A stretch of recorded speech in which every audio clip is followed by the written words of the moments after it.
Russia's top diplomat Sergey Lavrov is on a trip to Beijing ahead of an expected visit by Russian President Vladimir Putin for the Belt and Road Initiative, which is a key project of Xi Jinping to extend China's global reach. While the Chinese president has promoted a vision of a more assertive China, even as the country's outstanding loans have grown to, which is equal to over a quarter of its GDP.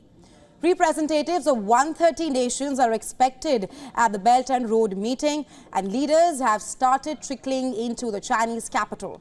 Among them are Hungarian Prime Minister, Chilean President Gabriel Boric, Kenyan President William Ruto, and also Ethiopian Prime Minister Abiy Ahmed. In comparison, 193 member states are a part of the United Nations General Assembly. As per the Council on Foreign Relations, a think tank, China has both geopolitical and economic motivations behind the initiative. Xi Jinping has promoted a vision of a more assertive China, even as the country's outstanding loans have grown to over a quarter of its GDP. However, concerns are growing over China's debt trap diplomacy. Experts say that Beijing intentionally excessively lends money to low-income indebted states that cannot later pay. The borrowing state is thus forced to relinquish some of its strategic assets to decrease its debt burden towards China. A debt for equity swap. Now countries are becoming ensnared in a debt trap that leaves them vulnerable to China's influence.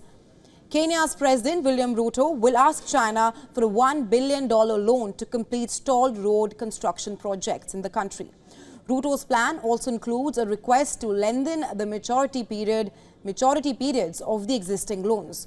All eyes will be on Putin, who is set to meet Xi Jinping in a bid to deepen a partnership which is forged between the United States' two biggest strategic competitors.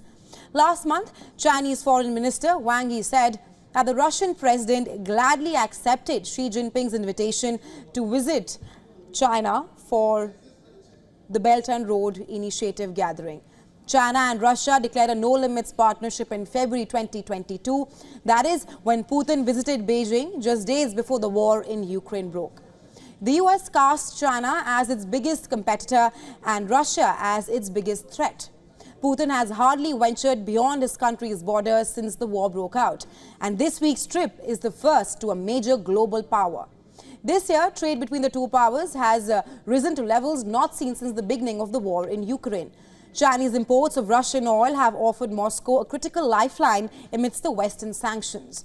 China has refused to condemn Russia for the war in an effort to position itself as a neutral party, while at the same time offering Moscow important diplomatic and financial support.